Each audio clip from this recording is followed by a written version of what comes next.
दर्शकवृन्द नमस्कार। गत पुस 5 गते राष्ट्रपति विद्यादेवी भण्डारीले संसद विघटन गरेसँगै यस बारेमा लामो समयसम्म बहस चल्यो र सडकमा पनि आन्दोलन भए। तर पछिल्लो समयमा चाहिँ सर्वोच्च अदालतले संसद विघटन असंवैधानिक हो भनेर यो कदम सच्याउनलाई र संसद पुनर्स्थापनाको घोषणा गरेसँगै चाहिँ अहिले यो विषय त्यतिकै चर्चामा रहेको छ र अब चाहिँ प्रतिपक्षी नेपाली कांग्रेसले चाहिँ के गर्ला, अब कांग्रेस सरकारमा जान्छ कि जाँदैन र अब कांग्रेसले कसरी अगाडि बढ्छ भन्ने लगायतका विषय र त्यसैगरी कांग्रेसको 14औं महाधिवेशनका विषयमा कुराकानी गर्न आज हामीसँग हुनुहुन्छ कांग्रेसका प्रवक्ता विश्वप्रकाश शर्मा। आउनुहोस् उहाँलाई स्वागत गरौँ। स्वागत छ यहाँलाई। धन्यवाद कान्तिजी। जस्तो यहाँकै कार्यक्रमबाटै सुरु गर्छु म। यहाँले ऐना कार्यक्रम चलाउनु भएको छ, त्यो कार्यक्रम चाहिँ अहिले कसरी अगाडि बढिरहेछ? अहिले त्यसको सुटिङहरू धमाधम भइरहेको छ। 26 एपिसोडसम्म हामी जान्छौँ।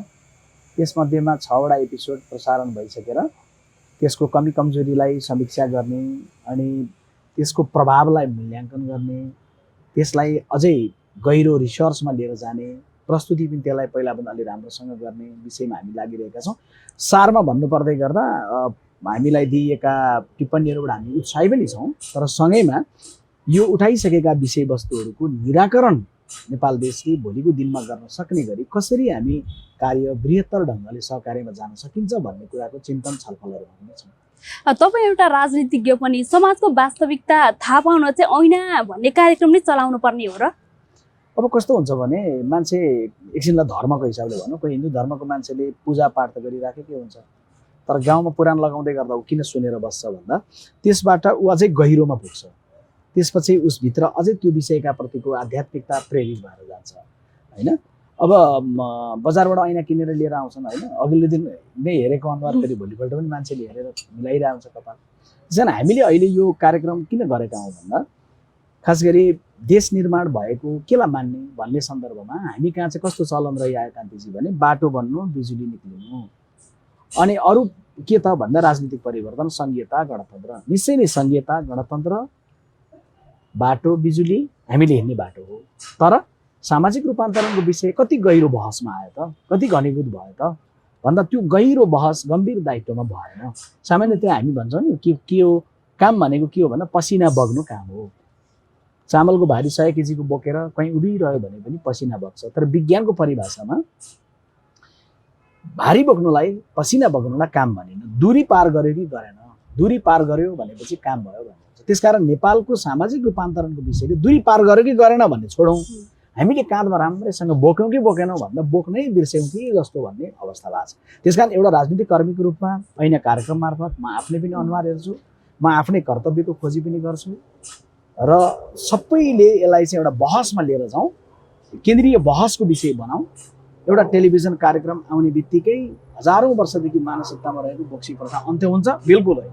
तर यो कार्यक्रम मार्फत एउटा बहस सिर्जना हुन्छ। सबैले साझा उत्तरदायित्वका साथ हामी बोक्नुपर्छ र आगामी दिनमा त्यसलाई समाप्त गर्ने, समापन गर्ने, त्यसलाई चाहिँ अन्त्य गर्ने दिशामा लाग्नुपर्छ भन्नका लागि चाहिँ हामीले ऐना कार्यक्रम ल्याउँछौँ।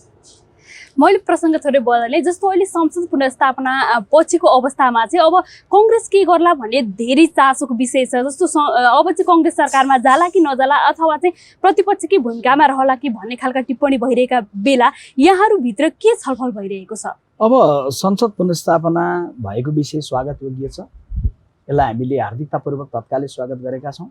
हामीले संसद विघटन भएको दिन पुसको 5 गते अपराह्न नै पार्टीको वर्तमान र पूर्व पदाधिकारीहरूको बैठक बसेर हामीले त्यो दिनै निष्कर्ष निकालेका थियौँ कि संसद विघटन असंवैधानिक छ, अलोकतान्त्रिक छ, सर्वसत्तावाद उन्मुख छ र यसलाई राजनीतिक रूपले हामी प्रतिवाद गर्छौँ भनेका थियौँ। त्यसको अर्थ के थियो भने राजनीतिक रूपमा प्रतिवाद गर्ने काम राजनीतिक दलले गर्न सक्छ, तर यसको कानुनी रूपमा निरूपण गर्ने काम कसले गर्न सक्छ? सम्मानित सर्वोच्च अदालतले। र हामीले सँगैमा भनेका थियौँ हामी सडकको प्रदर्शनमा गएका छौँ, आन्दोलनमा गएका छौँ, तर सम्मानित सर्वोच्च अदालतले जे फैसला गर्छन् त्यसलाई हामीले पनि मान्छौँ, सबैले मान्नुपर्छ। अब यहाँ कसैले म मान्दिनँ, कसैले यस्तै अनुकूल हुनुपर्छ, कसैले यो नभए नमान्ने भन्ने होला, तर काङ्ग्रेसले जिम्मेवार ढङ्गले सानो स्वरमा भन्यो होला, तर अहिले फैसला आइसकेपछि सबैले मान्नुपर्छ भनेपछि मान्ने दिशामा अब मुलुक गएको छ। तर जसरी सम्मानित सर्वोच्च अदालतले भनेको फैसला सबैले मान्नुपर्छ हामीले भनेका थियौँ, त्यसरी नै अब पुनर्स्थापित संसदले जुन रूपमा मार्ग लिन्छ त्यसलाई सबैले मानेर जानुपर्छ र हाम्रो भूमिका त्यहाँनिर प्रष्ट हुन्छ। हामी के धारणा राख्ने भन्ने समयमा ठिक निर्णय गर्नेछौँ। पहिला त्यसले विषयगत रूपमा मार्ग लियोस्, त्यसपछि हाम्रो धारणा हामी स्पष्ट गर्नेछौँ। तर कतिपयले चाहिँ अब कांग्रेसले चाहिँ अथवा भन्न सभापति शेरबहादुर देउवालाई चाहिँ प्रधानमन्त्री दियो भने चाहिँ उहाँ अब कांग्रेस चाहिँ सरकारमा जान्छ भन्ने खालका टिप्पणी गरेका छन् नि, त्यस्तो पनि केही भएको छ यहाँ? अब यस्तो छ, पहिला त दुईटा कुरा। एउटा चाहिँ नेपाली कांग्रेस पार्टीलाई गएको निर्वाचनबाट प्रतिपक्षमा बस्न म्यान्डेट थियो, तर त्यो कुन बेलासम्म भन्दा जुन बेलासम्म त्यस बेलाको म्यान्डेट बमोजिम हामी चलेका थियौँ। प्रतिपक्षले चाहिँ अहिलेको समयको म्यान्डेट बाहिर बस भने हामी बाहिर बस्छौँ भन्ने, तर जसलाई चाहिँ भित्र बस सत्ताको नेतृत्व गर भनेर चाहिँ म्यान्डेट दिएको छ, बहुमत दिएको छ, उसले चाहिँ त्यसलाई चाहिँ सम्हालेर जान नसक्ने भनेपछि त्यस बेलाको म्यान्डेट अब खण्डित भइसकेको अवस्था हो पहिलो कुरो। त्यस कारणले सरकारमा जाने या बाहिर बस्ने भन्ने दुईटै कुराको सन्दर्भमा हामी अब खुला अवस्थामा आइपुगेका छौँ। तर त्यसको अर्थ हामी प्रधानमन्त्री बन्ने कुराको अस्ति भन्दै गर्दा चुनावकै कुराको हतारो या प्रधानमन्त्री बन्ने कुराको हतारो दुईटैमा छैनौँ। चुनावको सन्दर्भमा हामी किन हतारोमा थिएनौँ भने निश्चय नै प्रमुख प्रतिपक्षी दलले चाहिँ निर्वाचनको ढोका खोलेपछि आफू प्रतिस्पर्धा गर्न जानुपर्छ भन्ने मान्यता हुन्छ, तर संविधानलाई भड्खालोमा पारेर त्यतिकै चुनावमा जाने कुरो हुँदैन। एक अर्कोतर्फ पुनर्स्थापना भइसकेपछि प्रधानमन्त्रीको पद हामीलाई प्रस्तावित भइरहेको छ, त्यसकारण हामी लिइहाल्छौँ, हामी भइहाल्छौँ भन्ने होइन होइन। किनभने यहाँनिर के स्मरण गर्छौँ हामी भने अब काङ्ग्रेसका दिन गए, लाइट बालेर खोज्नुपर्छ, शेरबहादुर देउवा काङ्ग्रेसको अन्तिम प्रधानमन्त्री। अझै कमरेड केपी ओलीले चुनावको मैदानको बेलामा नेपाली काङ्ग्रेसका कार्यकर्ताहरूलाई मेरो समवेदना छ शब्द पनि भन्नुभयो।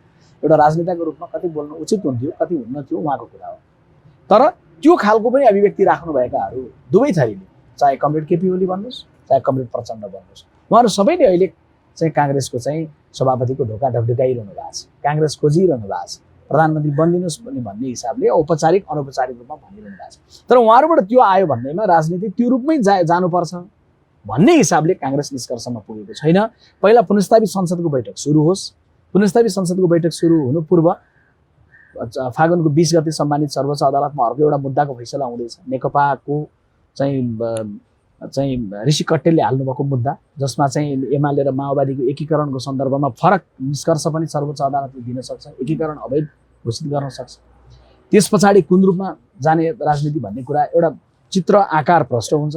उहाँहरूको संसदीय दलमै अविश्वासको प्रस्ताव आउँछ कि संसद दलको नेताबाट हटाउन केपी ओलीलाई, या प्रधानमन्त्रीबाट हटाउनलाई संसदमा आउँछ कि, अथवा उहाँहरूको हामीसँग संवाद के होला या हामीले बसेर गर्ने छलफल के होला। हाम्रो पनि संसद दलको बैठक शुक्रबार बस्दैछ, त्यसपछि यी विषयहरूमा हामी प्रष्ट रूपमा तपाईँले भने अनुसार त अब तपाईँहरू चाहिँ सरकारमा जानुहुन्न, प्रतिपक्षमा रहनुहुन्छ भन्ने सङ्केत देखियो नि, त्यस्तो हो र? त्यस्तो पनि होइन। मैले अघि भनेको कुरामा फेरि दोहोऱ्याउँछु, गएको निर्वाचनबाट नेपाली काङ्ग्रेस पार्टीलाई प्रतिपक्षमा बस्नलाई म्यान्डेट थियो भने नेपाल कम्युनिस्ट पार्टीलाई सरकारको नेतृत्व गर्ने म्यान्डेट थियो। हामीले त भनिरह्यौँ हामी प्रतिपक्षमै रहन चाहन्छौँ, हामीलाई म्यान्डेट थियो भनेर, तर जसलाई जनताले बहुमत दिएर ठुलो दल दिएर सरकार चलाउने म्यान्डेट दिए नि, उहाँहरूले त्यो म्यान्डेट खण्डित गरिदिइसक्नुभयो। उहाँहरू आफै सरकार चलाउन नसक्ने भन्ने अवस्थामा पुग्नुभयो, मिल्न नसक्ने अवस्थामा पुग्नुभयो, आफ्नो प्रधानमन्त्री आफै हटाउनु पर्ने अवस्थामा पुग्नुभयो। भनेपछि हामी चाहिँ के कुरामा खुला हुने बेलामा आइपुग्यौँ भने समयले परिस्थितिले सरकारविहीनता त हुँदैन, त्यसकारण सरकारको नेतृत्व गर्नुपर्ने खण्ड आयो भने काङ्ग्रेसले पछि हट्ने भन्ने हो। तर अहिले नेपाली जनताको अपेक्षा या नेपाली काङ्ग्रेस पार्टीकै साथीहरूको अपेक्षा या नेपाली काङ्ग्रेस पार्टीको अहिले केन्द्रमा रहेर कार्य गरिरहेका हामी सबैको अपेक्षा र जोड के हो भने हामीलाई गएको म्यान्डेट बमोजिममा हामी बाहिर बस्न पाऊँ। हामी अहिले हतारोमा छैनौँ। सत्ता त काङ्ग्रेसलाई विगतमा पनि खोज्दै आयो, प्रधानमन्त्रीको कुर्सीले आफै ढोका ढकढकाउँदै आयो। 46 सालको जनआन्दोलनमा होस् काङ्ग्रेसको ढोका ढकढकाउँदै आयो गणेश मानजीको घरमा, गणेश मानजीले अर्को साथीलाई भन्नुभयो, फेरि 62-63 आन्दोलनमा आएर काङ्ग्रेसको ढोका ढकढकाउँदै आयो, गिरिजाप्रसाद कोइराला प्रधानमन्त्री बन्नुभयो। अहिले पनि प्रधानमन्त्रीको कुर्सीले हामीलाई ढोका ढकढकाइरहेको छ, तर काङ्ग्रेस आगामी निर्वाचनबाट राम्रो सम्मानजनक बहुमतका साथ सरकारको नेतृत्व गर्न चाहन्छ। त्यसैले संसदमा हुने परिस्थितिको सन्दर्भमा अहिले हामी त्यो मनोविज्ञानलाई केन्द्रमा राखेर कस्तो परिस्थिति आउँछ सो बमोजिम उपयुक्त समयमा उपयुक्त निर्णय गर्ने कुरामा प्रतिबद्ध छ। त्यसो भए नेकपाका जुनसुकै पक्षले पनि यहाँहरूलाई कस्तो अफर दियो भने चाहिँ जानुहुन्छ सरकारमा होला नि? त यस्तो भन्यो भने चाहिँ हामी सरकारमा जान्छौँ, यस्तो खालको कुरा मिल्यो भने चाहिँ जान्छौँ भन्ने त केही न केही त होला नि। अब अहिले चाहिँ के हो भने उहाँहरूले एउटाले अर्कोलाई स्वीकार गर्न नसक्ने अवस्थाको परिणाममा उहाँहरू काङ्ग्रेसको ढोका ढकढकाउँदै हुनुहुन्छ होइन। त्यसैले यो समयमा हामीले हतारिएर निर्णय नगरेको, कति बेला लागेको थियो होला कि सम्मानित सर्वोच्च अदालतले फैसला गरे लगत्तै नेपाली काङ्ग्रेसले प्रधानमन्त्रीको राजीनामा माग्दियोस् हैन। कति बेला लागेको थियो होला कि काङ्ग्रेसले घोषणा तुरुन्तै गरिदियोस् कि अविश्वासको प्रस्ताव पारित गर्ने गरी मत दिन्छौँ भनेर घोषणा गरिदियोस्, या कति बेला लागेको थियो होला कि नेपाली काङ्ग्रेस आफैले अविश्वासको प्रस्ताव दर्ज गर्नलाई जाओस्, त्यसलाई समर्थन गर्न लागेको थियो होला। यी सबै कुराहरूमा तर्क थिए, यी सबै कुराहरूमा लोकप्रिय मत पनि थिए, तर नेपाली काङ्ग्रेस पार्टीले त्यो विषयलाई केन्द्रमा राख्न चाहेन। हाम्रो कारणले द्वन्द्व उत्पन्न भएको होइन, जसको कारणले द्वन्द्व उत्पन्न भएको छ उनीहरूको द्वन्द्वले एउटा निश्चित आकार, एउटा कोर्स पुरा गरोस्, त्यसपछि हाम्रो भूमिकाका लागि हामी तयार छँदैछौँ नि त होइन। त्यसकारणले गर्दा जसले ब्याटिङ गरिरहेका छन्, जसले बलिङ गरिरहेका छन्, उनीहरू रन आउट नहुन्जेलसम्म, उनीहरू बोल्ड नहुन्जेलसम्म, उनीहरू यो या त्यो विधिबाट बाहिर निक्लिने अवस्था नहुँदासम्म हामीले बाहिरबाट धैर्यतापूर्वक हेर्ने हो। त्यसकारण त्यो हेर्दै गर्दा के गर्ने भन्ने कुराको सन्दर्भमा हामी क्लियर छौँ। हामीले मैदानमा खेल्ने नै हो। खेल्ने भन्नुको अर्थ चाहिँ अब मैदानमा प्रवेश गरेर नेतृत्व गर्ने नै हो, तर त्यो नेतृत्व अहिलेकै संसदबाट अहिले नै गर्ने हो या अबको निर्वाचन पछाडिको चाहिँ नेतृत्व गर्ने हो भन्ने सन्दर्भमा परिस्थितिले कुन रूपमा विकास लिन्छ त्यसपछि हामी हाम्रो कुरा राख्छौँ। अबको संसद बैठकमा नेकपाको एउटा पक्षले चाहिँ अब प्रधानमन्त्रीको अविश्वासको प्रस्ताव दर्ता गराउने तयारीमा छ। अब त्यसमा चाहिँ काङ्ग्रेसले सपोर्ट गर्छ कि गर्दैन? अब यो संसदको अधिवेशन सुरु नभइकन सम्मानित सर्वोच्च अदालतबाट भोलि आउने एउटा फैसला आउने क्रममा छ। त्यो फैसला आइसकेपछि मलाई लाग्छ त्यस पछाडि यसले एक खालको आकार लिन्छ होइन। नेकपा भित्रको विवादको विषयले एउटा फरक स्वरूप लिन सक्छ होइन। अनि त्यस पछाडि एउटा भयो, दोस्रो उहाँहरूकै संसदीय दलमै अविश्वासको प्रस्ताव आउन पनि सक्छ दोस्रो। त्यसैले यो त तेस्रो विषय हो। संसदमा अविश्वासको प्रस्ताव आएपछि के गर्ने भन्ने सन्दर्भमा प्रमुख प्रतिपक्षी दलका रूपमा नेपाली काङ्ग्रेस पार्टीले लिने निर्णय नै निर्णायक निर्णय हुन्छ, हामी जान्दछौँ। तर निर्णायक भनेको चाहिँ निर्णायक गोल हो नि त। इन्जुरी टाइममा हुनसक्छ नि निर्णायक गोल कोही बेला। त्यसैले हामी सायद इन्जुरी टाइमको प्रतीक्षामा पनि छौँ। ठिक समयमा, थपिएको समयमा हामी चाहिँ गोल गर्ने कुरामा प्रतिबद्ध छौँ। तपाईँहरू चाहिँ नेकपा फुट्यो भने मात्रै सरकारमा जाने भन्ने मानि हुनुहुन्छ नि, फेरि त्यस्तो नि देखियो? त्यस्तो पनि बिल्कुलै होइन। नेकपा फुट्यो भन्ने या नेकपा एक रह्यो भन्ने कुरा नेकपाको जीवनसँग सम्बन्धित हो। हाम्रो लागि सरकारको विषय के हो भने हामी सरकारमा जान्छौँ नै, आगामी निर्वाचनपछि हाम्रो पहिलो प्राथमिकता हो। तर अहिले सरकार चाहिँ एउटा सरकार गयो र अर्को सरकार बन्ने अवस्था भएन भने त फेरि पनि संसद विघटनको बाटोमा जाने भयो। त्यो अवस्थामा यो संसदले पुरा अवधि कार्य गरोस्। त्यो प्रतिपक्षी दल जो संसदमा सानो आकारमा छ, तर पनि केमा थियो भन्दा त्यो सानो आकारमा भएको संसद भए पनि त्यो संसदले कार्य गरोस्। त्यसैले यो विघटन असंवैधानिक छ, हामी अल्पमतमा छौँ। त्यसैले यो संसद विघटन भएको, हामी अल्पमतमा छौँ, तर अल्पमतमा भए पनि हामी चाहिँ यो संसदले आएर चाहिँ फङ्सन गरोस् भन्ने सन्दर्भमा हामी थियौँ। त्यस कारणले गर्दाखेरि के हो भने नेपाली काङ्ग्रेस पार्टीले चाहिँ यो संसदले गर्ने कर्मभित्रबाट जाँदै गर्दाखेरि अर्को सरकार बन्ने अवस्था भएन भने अनि हामीले सरकारको नेतृत्व लिने भन्ने कुरा स्वाभाविक हुन्छ। तर अर्को सरकार बहुमतकै दलभित्रबाट कुनै न कुनै प्रक्रियाबाट बन्न सक्ने अवस्था हुँदासम्म हाम्रो कुनै पनि दावा हुँदैन। अब चाहिँ राजनीतिक दलको लागि भनौँ, काङ्ग्रेस लगायतका नेकपाहरूको लागि चाहिँ अबको विकल्प के हुन सक्छ? संसदको पुनर्स्थापना हुन्छ, त्यस सँगसँगै के हुन सक्छ अबको विकल्प? अबको विकल्प हेर्नुहोस्, ढिलो चाँडो निर्वाचन हो। हामी निर्वाचनको लागि मन मस्तिष्कले तयार छौँ। तर कोरोनाको विश्वव्यापी महामारी चलिरहेको बेला, नेपाली जनता पनि कोरोनाको कारणले मरिरहेको बेला, गाउँहरूमा सेतु कात्रो ओढेर जनता बसिरहेको बेला रातो झन्डा फहराउँदै भोट माग्न जाने मनोविज्ञान आफैमा अमानवीय कुरा थियो। त्यसैले हामी त्यो निर्वाचनको पक्षमा त्यस प्रकारले हामी जोडमा थिएनौँ। तर ढिलो चाँडो निकास के हो भने निर्वाचन हो। किनभने कम्युनिस्ट पार्टीबाट शासन चल्दैन, शासन ठेलिनु एउटा कुरा हो होइन, कर्म हुने कुरा अर्को हो। कर्म नै के गर्नुभयो त उहाँहरूले भन्दै गर्दाखेरि त्यो भन्ने चाहिँ काङ्ग्रेसले जस्तो विगतमा उदाहरण दिएर चाहिँ मुलुकका लागि राजनैतिक रूपान्तरणको लागि या आर्थिक समृद्धिको लागि गरेका थोरै मात्रै भए पनि कर्म होलान्। हामी उच्च शिर बनाएर जुन भन्न सक्ने अवस्था छौँ नि, कम्युनिस्ट पार्टीले सपना ठुलो देखाउने, कर्म सानो गर्ने, कुरा ठुला गर्ने, कर्म सानो गर्ने खालको चित्र छ। त्यस कारणले के हो भने आगामी निर्वाचनबाट काङ्ग्रेसले एउटा 10 देखि 15 वर्षसम्मको परियोजना परिकल्पना गरेर हामी नेपाल देशलाई कहाँबाट कहाँ पुर्याउन चाहन्छौँ भन्ने कुरा योजना सपनाका साथ हामी जान चाहन्छौँ। त्यसकारण आगामी निर्वाचन नै देशलाई अगाडि बढाउने सन्दर्भमा चाहिँ विकल्पको बाटो हो। तर त्यो भन्दै गर्दा बिचमा चाहिँ यो संसद रहँदासम्म अब हामीले काम चलाउ रूपमा चाहिँ कुनै न कुनै रूपमा सरकारले एउटा बोक्नु छ। त्यो चाहिँ केही एउटा अस्थायी प्रकृतिको एउटा निश्चित समयको लागि त्यो अभिभारमा त व्यस्त जाएको छ। जस्तो कांग्रेस अहिले पो प्रतिपक्षमा बसी यहाँभन्दा अघि त सरकारमा गएर काम गरिरहेको थियो, तर त्यो हुँदा पनि त्यस्तो तपाईले भने जस्तो उपलब्धिपूर्ण काम चाहिँ किन गर्न सकेन त त्यसो भए? अब नेपाली कांग्रेस पार्टीले चाहिँ यदि तपाईले जुन प्रकारको हामी जानेर आइपुगेका छौँ त्यो नेपाल देशले एकदम सुख समृद्धि प्रगति भएको छ भन्यो भने त बिल्कुलै होइन। तर जति मात्रै पनि भएको छ अस्थिरताको बीचमा हिंसाको बीचमा पनि जति भएको छ नि त्यो भएकै पनि कांग्रेसको नेतृत्वमा भएको छ कि कांग्रेसको नीतिले भएको छ। कांग्रेसको नीति कांग्रेसकै नेतृत्वमा 16 सालमा बीपी कोइरालाको पालामा नेपालमा एउटा विश्वविद्यालय खुल्यो, त्रिभुवन विश्वविद्यालय। कांग्रेसकै पालामा सुरु भयो, कांग्रेसकै नीतिमा सुरु भयो। आज तपाईले या मैले बोकेको सर्टिफिकेट त त्यही त्रिभुवन विश्वविद्यालयको हो। अथवा पछिल्लो पुस्तामा आउँदै गर्दाखेरि चाहिँ गाउँ गाउँमा +2हरू पुग्यो, कांग्रेसकै नीतिको कारणले, कांग्रेसकै नेतृत्वको कारणले पुग्यो। हिजो चाहिँ निश्चित ठाउँहरूमा हस्पिटल, ठुला हस्पिटलहरू थियो होला, गाउँ हरेक गाउँमा एउटा उपस्वास्थ्य चौकी, एउटा गाविस एउटा उपस्वास्थ्य चौकीका रूपमा पुग्यो होला। त्यो नेपाली कांग्रेस पार्टीको नेतृत्वमा पुग्यो होला। गाउँहरूमा बाटो पञ्चायतकालमा जति थियो त्योभन्दा बढेर गयो, त्यो कांग्रेसको कारणले पुग्यो होला। निजी क्षेत्रको यत्रो बढोत्तरी भएर तपाईँ र मैले संवाद गरिरहँदै गर्दा नेपालका जति सञ्चार माध्यमहरू खुला रूपमा छन्, चाहे तपाईँको एक रेडियोबाट 600 भन्दा बढी रेडियोमा पुगेको होस् या एक टेलिभिजनबाट दर्जनौं टेलिभिजनमा पुगेको होस्, त्यो त्यहाँ सृजना भएको रोजगारी होस्, या एउटा एयरलाइन्सबाट दर्जन एयरलाइन्समा गएको होस्, या एउटा दैनिक पत्रिकाबाट दर्जनौं दैनिकमा गएको होस्, यो निजी क्षेत्रलाई प्रोत्साहित गर्ने नीति, आर्थिक उदारीकरणको हामीले सामाजिक न्यायसित आर्थिक उदारीकरण जुन्यो, त्यसले कम्तीमा केही अप्ठ्यारो, केही हिंसा र केही अस्थिरताको बीचबाट पनि केही कामहरू तर्फ मुलुकलाई लगेको छ। त्यो पर्याप्त छ भन्दा बिल्कुल छैन।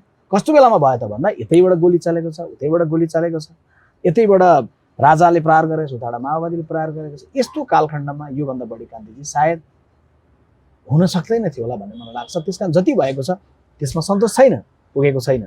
तर हामीले हिंसालाई अस्थिरतालाई रोकिसकेपछि चाहिँ राजनीतिक आग्रह पूर्वाग्रह भन्दा माथि उठेर सोचेर एकदम दृढतापूर्वक बढ्यो भने 15 वर्षमा यो देशको अनुहार उज्यालो बनाउन सकिन्छ। धेरै कामहरू गर्न हामीले बाँकी नै छ।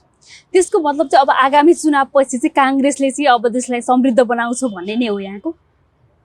आगामी निर्वाचनको लगत्तै पछि समृद्ध बनाइहाल्छ भन्ने भन्दैनौँ हामी कतिपयले निर्वाचनलाई प्रभावित गर्ने गरी आगामी निर्वाचनपछि यो भइहाल्छ त्यो भइहाल्छ। तर हामीले जसरी जहाँसम्म काम गर्दै आएका छौँ हैन, जुन ठुलो एउटा सम्बन्ध बिल्डिङ बनाउने भन्ने चाहिँ त्यसको जग हामीले बनाएका छौँ। केवल जग निर्माण भएको छ, त्यो कांग्रेसको पालामा भएको हो जग। त्यो पूर्वाधार जे प्रारम्भिक रूपमा बनेको छ त्यसमा हामी गाह्रो लगाउन चाहन्छौँ, केही पर्खालहरू खडा गर्न चाहन्छौँ, बिस्तारै छानो लगाउन चाहन्छौँ। त्यसकारण त्यसको लागि 10 देखि 15 वर्ष लाग्ला। त्यसैले मैले भन्दै गर्दा यहाँ के भन्छु भने चुनावमा मतदातालाई भन्दै गर्दा हिन्द महासागरमा पानी जहाजमा झण्डा फहराउने भन्दा मतदातालाई छोला अरे हामी भन्दैनौँ। हामी के भन्छौँ भने गाउँमा झुपडीमा हामीले 80% को घरमा पानी पुर्यायौँ, पञ्चायतकालमा 40% पुगेको थियो, हामीले नेतृत्व गर्दै गर्दा 80 पुग्यो। अझै 18 देखि 20% मान्छेको घरमा पानीको धारा गाड्न बाँकी छ, त्यो पानीको धारा पुर्याउँछौँ हामी भन्छौँ। हामी चुच्चे रेल भन्दै गर्दा जनताको बढी घोटाउँछ भन्ने कसैले सोच्नु होला, हामी त्यो भन्दैनौँ। हामी के भन्छौँ भने हाम्रो पालामा केही ग्राभेलहरू बनेका होला, त्यसलाई अलिकति कालोपत्री गर्न चाहन्छौँ। त्यसकारण यसलाई चाहिँ के हो भने विकास र समृद्धिको कुरो क्रमशः हुने कुरा हो। तर त्यो भनिराखेर अब हाम्रो कर्तव्य पुरा हुँदैन, कुनै पनि राजनीतिक दलको कर्तव्य पुरा हुँदैन, बाटो र बिजुलीको कुरा गरेर मात्रै कर्तव्य पुरा हुँदैन। हामी आगामी दशकमा जसले नेतृत्व गरे पनि, जुन दलले नेतृत्व गरे पनि, जुन व्यक्तिले प्रधानमन्त्रीत्व गरे पनि, अब सामाजिक रूपान्तरणको विषयहरूमा प्रवेश गरेर त्यो हामीले ठुलो एयरपोर्ट बनाउला, त्यो एयरपोर्ट मुनिको जमिनमा चाहिँ एउटा महिला दाइजोको कारण चलिरहन्छ भने, ठुल्ठुलो हाइवे बनाउला तर हाइवेको किनारमा एउटा बालकले होटलको टेबल पोसिरहन्छ भने हाम्रा सारा राजनीतिक र आर्थिक परिवर्तनको अर्थ हुँदैन। त्यो विषयमा पनि सबै राजनीतिक दललाई पनि घचघच्याउने, कांग्रेसले होस् कम्युनिस्टले सबैले जाने भन्ने कुरामा पनि हामी जोड दिने वाला छौँ। अहिलेसम्म चाहिँ नेपाल समृद्ध नहुनुमा चाहिँ खास गरी चाहिँ यो अस्थिरता हो भन्ने गरिन्थ्यो। जस्तो एउटै पार्टीले चाहिँ बहुमत ल्याउन नसक्नु, त्यसले गर्दा चाहिँ अस्थिर सरकार हुनाले गर्दा चाहिँ विकास हुन सकेन भन्ने गरिन्थ्यो। तर अहिले त त्यो अवस्था पनि छैन, स्थिर सरकार पनि अहिले टुक्रिएर यसरी संसद समेत विघटन गर्ने अवस्थामा पुगेको छ। अब चाहिँ जनताले स्थिर सरकार बनाउँछौँ र समृद्धि हुन्छ भनेर कसरी विश्वास गर्ने? अब स्थिरताको पनि कान्तिजी दुईटा परिभाषा फरक हुन्छ। हामीले चाहिँ राजनीतिक स्थिरता पनि मुलुकले 70 वर्षदेखि प्राप्त नगरिरहेको कारणले गर्दा हामीले के भन्यौँ भने बहुमतको एउटा सरकार होस् जसले पुरा 5 वर्ष काम गरोस्, त्यो भइहाल्छ भने। तर त्यो आधा मात्रै सत्य रहेछ।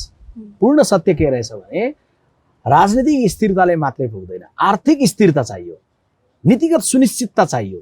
हामी यति वर्षसम्म यो नीतिलाई नबदलिकन यसलाई पछ्याएर दृढतापूर्वक जानेछौँ भने मन्त्री बदलिन दिनुहोस्, प्रधानमन्त्री बदलिन दिनुहोस्, तर त्यो नीतिमा देशले हिँडिरह्यो भने हामी कहीँ पुग्छौँ कि। त्यसकारणले जस्तो बेल्जियममा 403 भन्दा बढी एकपटक सरकार बनेन। संसारको अहिलेसम्मको उदाहरणमा 425-26 दिनसम्म कुनै देशमा सरकार बनेन चुनावपछि भने त्यो बेल्जियम। तर 425-26 दिन सरकार नबन्दै गर्दा पनि कुनै सिस्टममा केही फरक परेन। किनभने त्यहाँ नीतिगत सुनिश्चितता थियो। त्यसैले अहिले हाम्रो चाहिँ नेपालमा चाहिँ नेपालको समृद्धिको लागि चाहिँ स्थिरता चाहिन्छ भन्दै गर्दा केवल राजनीतिक स्थिरताले पुग्दैन, त्योसँगै नीतिगत सुनिश्चितता चाहिन्छ। त्यो नीतिगत कुराको सन्दर्भमा चाहिँ नेपाली कांग्रेसले लिएको नीति, नेपाली कांग्रेसले लिएको चाहिँ कार्यक्रमहरू देशको लागि दूरगामी महत्त्वका छन्।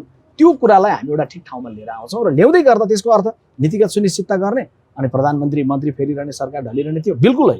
त्यसको लागि एउटा बलियो प्रकारको सरकार पनि चाहिन्छ, बलियो सरकार अनि नीतिगत सुनिश्चितता, यो भयो भने हामी अगाडि जान सक्छौँ।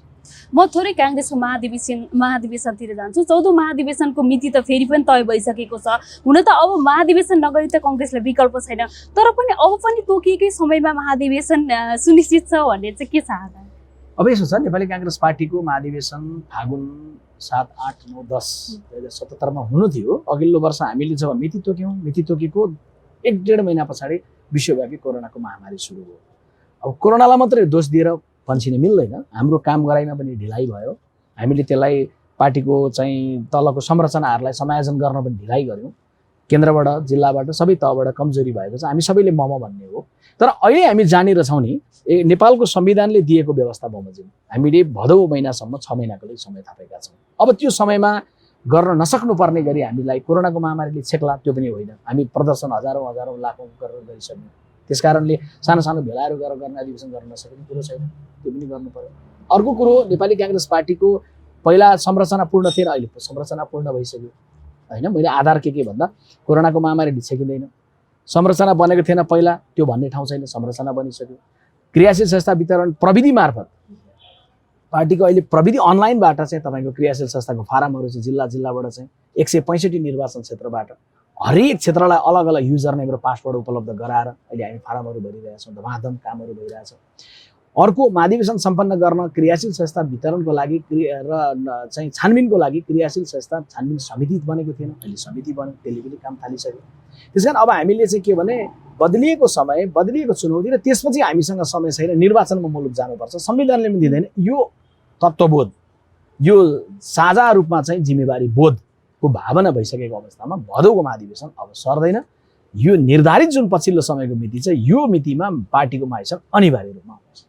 नेपाली कांग्रेसभित्र एउटा उठेको विषय के हो भने धर्मनिरपेक्षता र हिन्दू राष्ट्रको विषयमा चाहिँ दुई मत जस्तो देखिन्छ। अब चाहिँ के गर्छ नेपाली कांग्रेसले चाहिँ अब आउने महाधिवेशनमा अथवा चाहिँ चुनावी एजेन्डामा पनि त्यो विषय उठाउँछ, के गर्छ? अब अहिले नेपाली कांग्रेस पार्टीले आफ्नो नेतृत्वमा संविधान बनेको हो। नेपाली कांग्रेस पार्टीको नेतृत्वमा संविधान बन्दै गर्दा सबै कुरो नेपाली कांग्रेसले भनेकै भयो? बिल्कुल होइन। नेपाली कांग्रेसले भनेका केही कुरा भयो होला, अर्कोले भनेको अर्को कुरा भयो होला हैन। एक बिहानको खाना चुलामा बन्दै गर्दा पनि तपाईको रोजाइको केही भन्छ, तपाईको घरको परिवारको अर्को सदस्यको रोजाइको केही भन्छ, मेरो घरमा पनि त्यही हुने हो। तर सबैको रोजाइको नभए पनि सबैले मिलेर त्यसलाई स्वादपूर्वक एक बिहान त खान्छौँ नि त। त्यसैले यो संविधान बन्दै गर्दा फरक फरक मान्छेहरूका, फरक फरक समूहका, फरक फरक राजनीतिक दर्शन र पृष्ठभूमिका फरक फरक स्वादहरू मिलाएर एउटा संविधान बनाइएको छ। कम्तीमा 1 दशक त यसलाई अभ्यास गर्दै गरौँ। यसले कम्तीमा एक बिहानको खानामा यो मिलेन र त्यो मिलेन, यो स्वाद भएन र त्यो स्वाद भएन भने पनि त समाधानमा पुगेन नि, बिहानको स्वाद त गुज्रियो। जन 1 दशकलाई एक स्वाद मान्ने हो भने यो संविधानमा जे उल्लेख छन् त्यो कसैलाई मलाई मन नपरेका केही होला, तपाईलाई मन नपरेका केही होला, तर तपाईलाई मन परेका केही, मलाई मन परेका केही हालेर बनाइएको छ नि। त्यसकारणले यो संविधानले अभ्यास 1 दशक 1.5 दशक गरिसकेपछि के रूपान्तरण गर्नुपर्छ गरौँ न। तर संविधान सभाले बनाएको संविधानलाई अहिले नै यो कोणबाट त्यो कोणबाट हेरिराखेर हामी चाहिँ बदलाव गराउनुपर्ने पक्षमा छैनौँ। बरु यो संविधानमा नपुगिरहेको मधेसले उठाएका, दलितले उठाएका, महिलाले, जनजातिले उठाएका, थारूले उठाएका कतिपय कुरालाई गाँसेर यसलाई बृहत्तर अपनत्व गाँच्नुपर्छ भनेर उठ्ने कुरालाई चाहिँ हामी स्वीकार गर्छौँ, सम्मान गर्छौँ, त्यो गर्नुपर्छ भन्ने पक्षमा हामी छौँ। तर अब अघि तपाईँले उठाएको जस्तै गरी यसलाई खण्डित गर्ने ढङ्गले चाहिँ जानुहुन्न भन्नेमा अब नेपाली कांग्रेस पार्टी चाहिँ कसरी अगाडि बढ्छ? नेपाली कांग्रेस पार्टीले दुईटा ढङ्गले काम गर्छ। एउटा नेपाली कांग्रेस पार्टीको आन्तरिक जीवनलाई व्यवस्थापन गर्ने पार्टी, त्यो भनेको पार्टीको महाधिवेशन भयो। महाधिवेशनबाट पारित गर्ने नीतिको, दृष्टिकोणको, कार्यक्रमको बाटो हो, एउटा त्यो गर्छ। अर्को राष्ट्रिय राजनीतिको सन्दर्भमा अहिले संसद पुनर्स्थापित भएपछि यहाँ गर्नुपर्ने भूमिकाको सन्दर्भ, त्यस पछाडि राष्ट्रिय राजनीतिको सन्दर्भमा जुन प्रकारको परिस्थिति आउँछ त्यो प्रतिस्पर्धीहरूसँग जाने सवालमा त्यो कुराको सन्दर्भ हामी गर्छौँ। तर यो गरिरहँदै गर्दाखेरि सँगैमा हामी के पनि गर्छौँ भने एउटा बृहत्तर चाहिँ कोणबाट हामी के सोच्दछौँ भने हामी केवल काङ्ग्रेसलाई केन्द्रमा राखेर सोच्दैनौँ। अरू राजनीतिक दलको भन्दा सायद फरक यही होला काङ्ग्रेसको, कि काङ्ग्रेसले जहिले पनि मुलुकको बृहत्तर कुरालाई केन्द्रमा राख्छ। 7 सालको परिवर्तन भन्दा काङ्ग्रेसको को मन्त्री प्रधानमन्त्री हुने कुरो थिएन नि, मुलुक स्वतन्त्र गर्ने कुरा होइन। तपाईँको समावेशिता भन्दै गर्दा सबै गाँसिने कुरा, शान्ति स्थापना भन्दै गर्दा काङ्ग्रेस मात्रै बाँच्ने भन्ने थिएन, मुलुकले बाटो पाउने भन्ने थियो। संविधान निर्माणको नेतृत्व गर्ने भन्दै गर्दा काङ्ग्रेसको किताब लेख्ने कुरो थिएन, देशको किताब लेख्ने कुरो। त्यसैले बृहत्तर कुराको सन्दर्भमा चाहिँ हामी हाम्रो आन्तरिक जीवन र राष्ट्रिय राजनीतिको कर्तव्य निर्वाह गर्दै गर्दा त्यसले दूरगामी रूपमा नेपाल देशको भविष्यलाई कहाँनिर योगदान पुर्याउँछ भन्ने कोणबाट सोचेर हामी काम गर्छौँ। अब अन्त्यमा के भन्न चाहनुहुन्छ?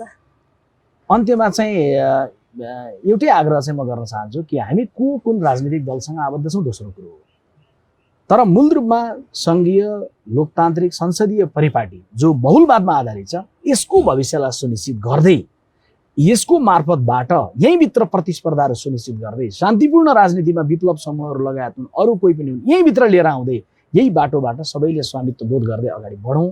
नेपाल जस्तो सुन्दर देशमा जन्मिने सौभाग्य हामीले प्राप्त गरेका छौँ। त्यो सौभाग्य प्राप्त गरेपछि नेपाल देशलाई हामीले साँच्चै सुन्दर बनाउनका लागि चाहिँ हामीले गर्न सक्ने योगदानलाई साझा ढङ्गले गर्न सक्ने कुरामा फरक फरक ठाउँमा उभिएर पनि त्यो गरौँ। लोकतन्त्रको मूल मार्गलाई नभत्काइकन हामी गयौँ भने समय लाग्ला, तर एउटा सुन्दर गन्तव्यमा हामी पुग्न सक्छौँ। त्यसको लागि आशावादी बनौँ। राजनीतिमा धेरै निराशाका कुराहरू आउन सक्छन्, धेरै गुनासाका कुरा आउन सक्छन्, धेरै प्रश्नहरू आउन सक्छन्, धेरै काँडाहरू पनि देखिन सक्छन्, तर केही सुन्दर फुलहरू छन् जसले एउटा देशको सुन्दर भविष्यको बारेमा सङ्केत गर्छन्। त्यसैले सकारात्मक कोणबाट जस्तै परिस्थिति आउँदा भने त्यसलाई बडा धैर्यतापूर्वक सामना गरेर हामी जान्छौँ र हाम्रो देशलाई सुन्दर अझै राम्रो बनाउँछौँ भन्ने प्रतिबद्धता चाहिँ हरेक राजनीतिक दलसँग आबद्ध सबैले लिनुपर्छ भन्ने चाहिँ महत्त्व। समयको लागि धन्यवाद। हस् कान्तिजी, यहाँलाई धेरै धेरै धन्यवाद।